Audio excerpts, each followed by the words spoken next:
Hola, ¿qué tal? Hoy la idea es explicarte lo que es el proceso de ortonormalización o ortogonalización de Grant Smith. Para poder explicártelo, te quiero recordar algunas cosas que hemos visto ya en videos previos, que más que nada te van a facilitar entender el proceso mecánico del método. Entonces, por ejemplo, si vos tenés un vector, por ejemplo, esto es un vector que está en R3. Ojo, esto vale para cualquier dimensión, ¿no? Pero ponele que vos tengas este vector en R3 y querés hacer la proyección de este vector sobre el eje Z o sobre el plano XY.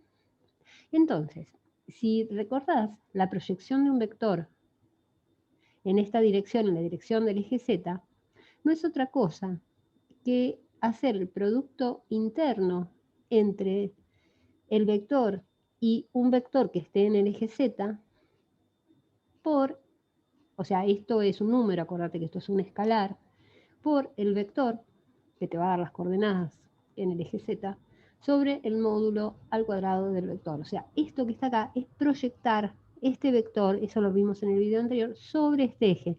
Entonces el resultado va a ser un vector que esté sobre el eje Z. A su vez, si yo lo quiero, digamos, proyectar sobre este plano, eso lo vas a hacer o con la identidad, o sea, al vector este le restás este y el resultado va a ser este vector que está acá, ¿sí? Esto visualmente es muy probable que lo hayas hecho, por ejemplo, en física, que vos decís, bueno, yo quiero este vector que está acá, entonces, ¿qué hago? Módulo del vector por el coseno de este ángulo. Y después, si quiero digamos, este de acá, lo que hago es la resta de este con este. Bueno, esto mismo lo estás haciendo en matemática, en realidad esto vale para toda dimensión, y lo estarías haciendo acá y con algún producto interno que en particular puede ser el canónico, pero puede ser el producto interno que hayas definido o que te den en un examen, por ejemplo. Entonces, eh, quiere decir que si yo quiero la proyección sobre el eje Z, aplico esta formulita. Si quiero sacar la proyección sobre este plano, que es el plano ortogonal al eje Z, o sea, el plano de esta base, hago la identidad menos la proyección en Z, o bien directamente la fórmula de proyección sobre el subespacio que representa este plano, que sería esto. Esto y esto es lo mismo, lo hacés como querés. Entonces, en particular, si vos tenés una base de digamos, este espacio vectorial, esta es una base ortonormal, porque cada vector, si yo lo multiplico vectorial, perdón, lo multiplico con producto interno entre este y este, me va a dar 0, y si lo hago consigo mismo me va a dar 1. Eso sería una base ortonormal. Entonces, si yo proyecto este vector sobre este eje, en realidad estoy haciendo esto. ¿Esto qué quiere decir? Fíjate, si vos haces la cuenta con el producto interno canónico y tenés un vector escrito en la base canónica, x y z, lo que te devuelve la proyección es la componente en z de tu vector. ¿Ves? Esta notación, creo que ya la vimos muchas veces, es el vector que está escrito en la base canónica. Entonces, estos son los coeficientes de escribir este vector en esta base. Es decir, es x por el 1, 0, 0, más y por el 0, 1, 0, más z por el 0, 0, 1. Entonces, en vez de escribir todo esto, vos ya escribiendo esto, sabés de qué estás hablando. Estás hablando de esta influencia que tiene. Esto sería, por ejemplo, la componente en x del vector, esta sería la componente en y, esta sería la componente en z. Sería como la influencia sobre cada eje. Bueno, entonces, ¿a dónde voy?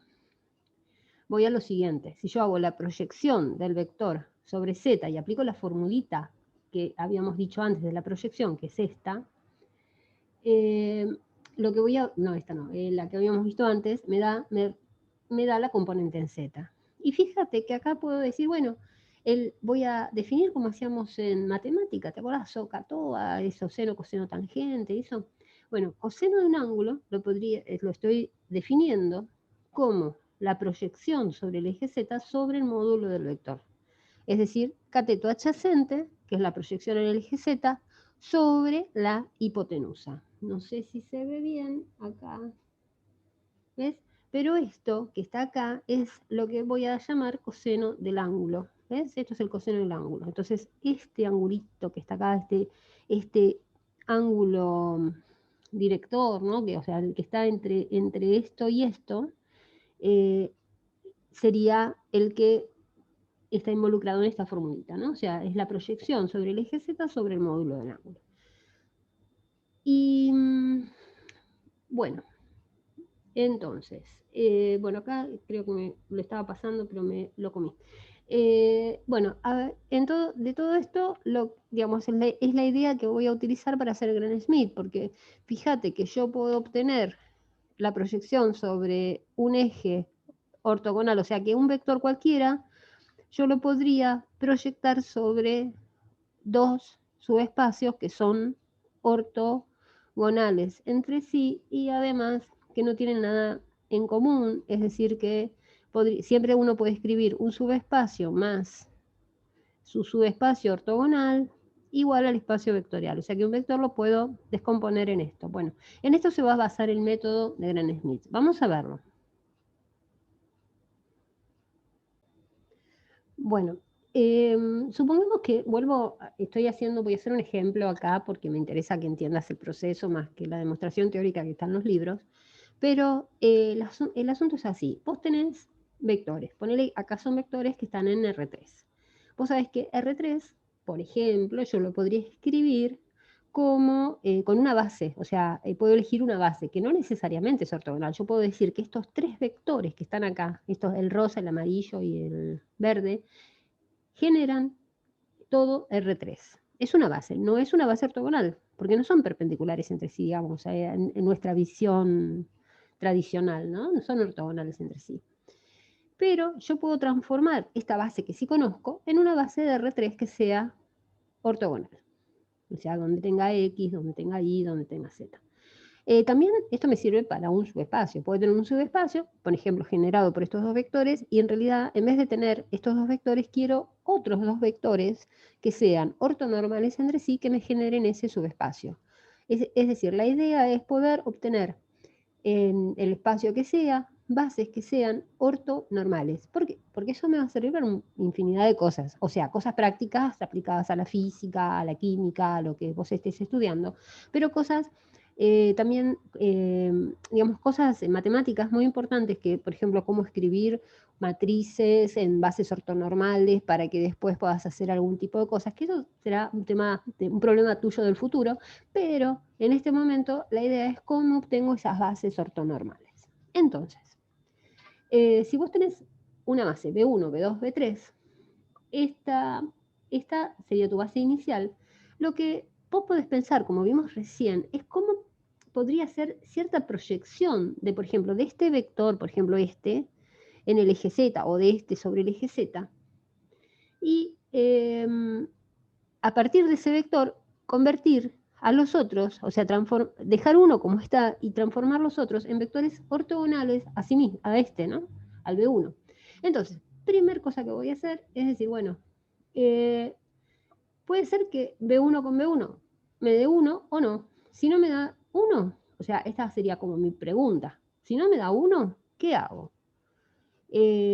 Voy a sacar el vector dividido su norma. Entonces con eso lo transformo en un vector de norma 1. Y lo puedo llamar, en muchos libros dicen, bueno, esto es Z1 y a esto lo llamo W1. Pero digamos, básicamente es, bueno, yo puedo buscar un múltiplo de este vector B1 que va a ser un vector unitario, básicamente. Tomo un vector unitario, un versor. En física lo llaman un versor. Después, ¿qué hago con esto? Al vector, por ejemplo, B2, que que está acá, que en realidad lo tengo acá, si le saco, por ejemplo, su proyección sobre B1, o sea, lo proyecto sobre este, que es B1, lo proyecto ortogonalmente, ¿no?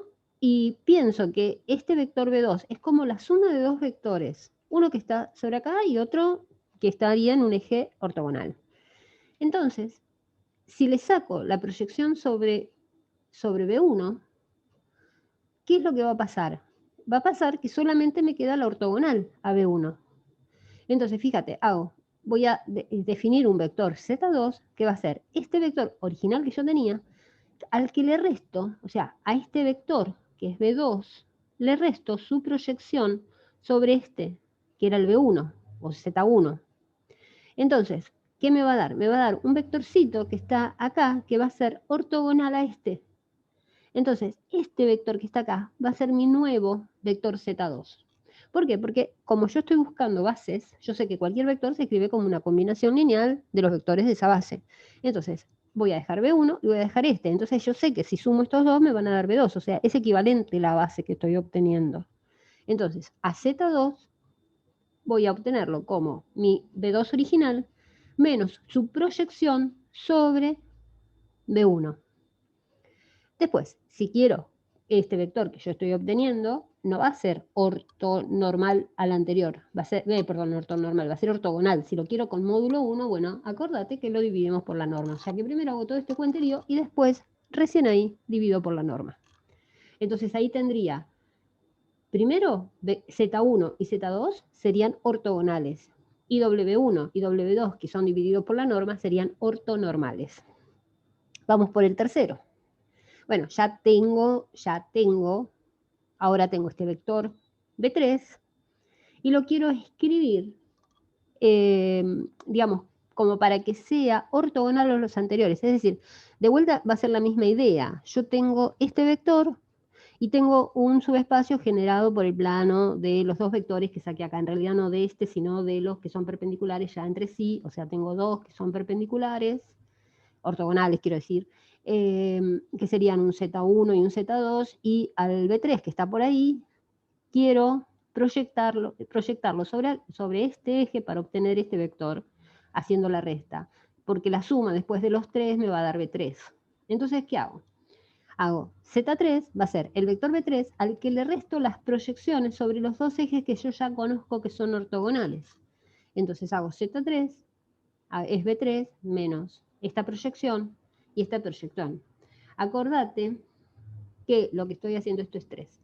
Estoy proyectando entonces B3 sobre Z1 y B3 sobre Z2. Y a B3 le resto eso. ¿Qué obtengo? Un vector que es ortogonal a la dirección Z1 y Z2 y que sumados con esto me daría Z3. Bueno, es decir que tengo de vuelta tres vectores ahora que son ortogonales entre sí, y ya esos tres vectores, o sea, acá yo no lo escribí, pero esos tres vectores, aunque no los haya dividido por la norma, son ortogonales entre sí y me generan el mismo espacio vectorial o el mismo subespacio vectorial que lo que me generaba originalmente B1, B2 y B3. Si a cada uno de estos lo divido por la norma, obtengo una base ortonormal. ¿Ok? O sea, fíjate, bueno, esto ya estaría, o sea, la idea es esta y después esto, bueno, extendido a Rn vas haciendo, empezás por el primero, restás el segundo, restás el tercero, vas en orden. Es algorítmico esto, ¿no? O sea, lo vas haciendo de a poquito. Entonces, básicamente, fíjate acá, resumiendo, yo tengo un vector B2, acá proyecto sobre esta dirección de Z1, entonces como esto más esto me daría esto, este que es ortogonal a este, me va a generar B2 junto con él. Es decir, que si yo hago B1 menos esta proyección, perdón, B2 menos esta proyección me da Z2. Y análogamente lo mismo de esta manera. Y esto extendido a Rn. O sea, esto yo lo hice en R3 para mostrártelo, pero vos podés seguir restando todas las dimensiones que tenga. Incluso, esto yo lo hice para el espacio vectorial de R3, pero podrías hacerlo para subespacios, para un pedacito nada más. Bueno, espero que te sirva. Fíjate que es recontra mecánico y en realidad es muy sencillo de hacer. Bueno, aquí en esta parte del video te voy a explicar cómo obtener una base de un subespacio que está en R4. O sea, quise agregar este ejercicio para que veas que lo puedo hacer en cualquier dimensión. Y fíjate, mira, supone que vos tengas, primero te dan un conjunto de vectores, y vos querés una base que genere este subespacio, o un subespacio que esté generado por estos. vectores. Primero tenés que saber si estos vectores son linealmente independientes o no. Yo lo puse vertical porque, digamos, dada la definición de linealmente independiente, vos sabés que si vos haces una suma de ellos igualada a 0 para que sean linealmente independientes, cada uno de los coeficientes tiene que ser 0. Entonces, si lo tomo como un sistema de ecuaciones igualado a 0, un sistema de ecuaciones homogéneos, y lo desarrollo, resulta que me da que, digamos, la fila está completa, que tengo estas tres variables para que esto me dé 0, tiene solución trivial, que sería 0, 0, 0. La otra forma es ponerlos en forma horizontal, triangular, y ver que el rango de la matriz es 3, ¿no? O sea, voy a tener un sistema que son linealmente independientes. Entonces, bueno, buscas esto, o si le crees al que te dio el enunciado, decís, bueno, son linealmente independientes. Ahora, quiero ver cómo aplicar el método de Gram-Schmidt que te expliqué hace un ratito. Fíjate que yo parto de un vector que es Z1. Entonces, quiero una base ortonormal. Entonces, lo primero que puedo hacer, si quiero, es ya definir quién es mi primer vector ortonormal, un vector de norma 1. ¿Cómo saco la norma de un vector? Haciendo la raíz cuadrada, estoy en el producto escalar, producto interno canónico. Entonces, hago cada una de las coordenadas elevadas al cuadrado, la suma de eso y la raíz cuadrada de eso me da esto. O sea, acordate que es x cuadrado más y cuadrado más z cuadrado más w cuadrado raíz cuadrada. Eso sería la norma de un vector. O sea, la norma de un vector, ya te lo dije varias veces, pero, por las dudas sería esto. Entonces, esto me da raíz de 3. Entonces, si al vector original lo dividís todo por raíz de 3, este nuevo vector que vos obtenés tiene norma 1. Bueno, vamos al otro vector. Yo tenía 3 vectores. Entonces, a otro de los vectores le resto esta proyección de este vector sobre W1, sobre Z1. Al restar esto, al hacer esta resta, lo que obtengo es un vector que es ortogonal a Z1 y que sumado con Z1 me construye el B2 original. ¿Ves? O sea, este que estoy obteniendo ya es ortogonal a este, que es lo que estoy buscando, y que además me está generando el mismo subespacio que me estaría generando Z1 más Z2, el mismo subespacio que estaría generando W1 más W2. Es decir, que el subespacio que generarían estos dos solitos va a ser igual al que generarían estos dos solitos, ¿sí? Porque lo único que hice es restarle la proyección de este sobre este. Bueno, ahora ya tengo dos vectores. Obviamente, si yo quiero que sea ortonormal, tendría que dividirlo a Z2 por su norma y obtendría un vector ortonormal. ¿Cómo obtengo Z3? Vamos a seguir con la ortogonalización. Z3, bueno, a este vector, al tercer vector de la base, le resto la proyección de él sobre Z1 y su proyección sobre Z2. Le saco esas dos proyecciones. Entonces, el vector que obtengo va a ser ortogonal a Z1 y a Z2. De esa manera, esto ya está. Tengo una base ortogonal de la misma, digamos, que generan el mismo subespacio que generaba B. Entonces, ahí ya es ortogonal. Acordate que si quiero que sea ortonormal, que esto es lo que voy a necesitar muchas veces, lo divido por su norma. Entonces, es como que tengo, digamos, antes tenía, si lo miraba así, bueno, en realidad estoy en R4, no puedo mirarlo así, pero digamos, es como que de golpe yo tenía vectores que estaban así, que si bien me generaban todo esto, ahora estos los miro nada más en las componentes ortogonales. O sea, voy a tomar de esto, lo transformo en un sistema ortogonal. Digamos, no puedo dibujar esto porque estoy en R4, pero imagínate la idea, ¿no? Como que la idea es transformar una base en otra base que cumpla las propiedades de la ortonormalización. Entonces, tu base es ahora ortonormal.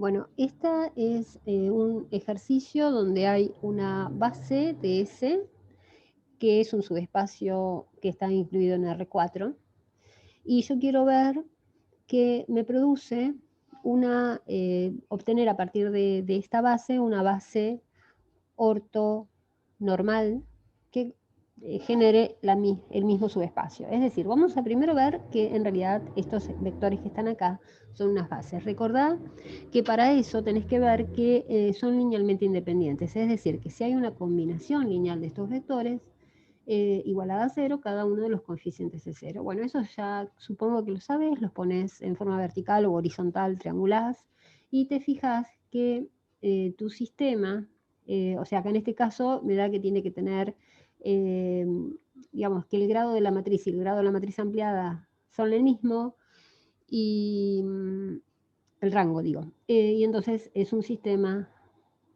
compatible determinado donde todos los coeficientes tienen que ser cero. Bueno, eso es otro tema, pero vamos a aplicar Gram-Schmidt ya que sé que los vectores son linealmente independientes. Primero, como la norma de un vector es la raíz cuadrada del producto interno entre el vector consigo mismo, el primer vector que yo voy a elegir, por ejemplo, va a ser Z1 o B1, y ese vector, si yo lo divido por su norma, obtengo un vector que es, digamos, tiene un vector normal, un vector de norma 1, y esto acordate cómo se hace, ¿no? Con el producto escalar canónico, ¿no? El producto interno canónico, vos lo que haces es hacer b1 al cuadrado más digamos, 1 al cuadrado más 1 al cuadrado más menos 1 al cuadrado. O sea, haces cada una de estas componentes elevadas al cuadrado y te va a dar la norma. Si a este vector lo dividís por su norma al final va a ser 1. Entonces, el segundo vector lo vas a obtener haciendo el segundo vector, B2, menos la proyección sobre B1. Recordá que cuando vos haces eso, si vos tenés B2 y B1 y a B2 le restás lo que obtenés es un vector ortogonal al anterior y que sumado con esto me va a dar B2, es decir, me va a generar el mismo subespacio. Entonces, básicamente esa es la idea, ¿no?, de este método. Entonces, a este vector le restás su proyección sobre B1. Entonces ya obtenés dos vectores ortogonales que generarían el mismo subespacio. Y con la misma idea, acá hice la cuenta si la querés ver, si con la misma idea haces lo mismo, lo propio con este. Es decir, a este vector le restás sus proyecciones sobre los otros dos. Por lo tanto, el vector que vas a obtener haciendo esto va a ser ortogonal a los anteriores. Por lo tanto, una base ortogonal que produce el mismo subespacio que generaba la base B va a estar dada por Z1, Z2 y Z3. Y una base ortonormal va a estar generada por cada uno de estos divididos su norma, que eso ya es una cuenta. O sea, esto es el proceso, es un proceso re mecánico.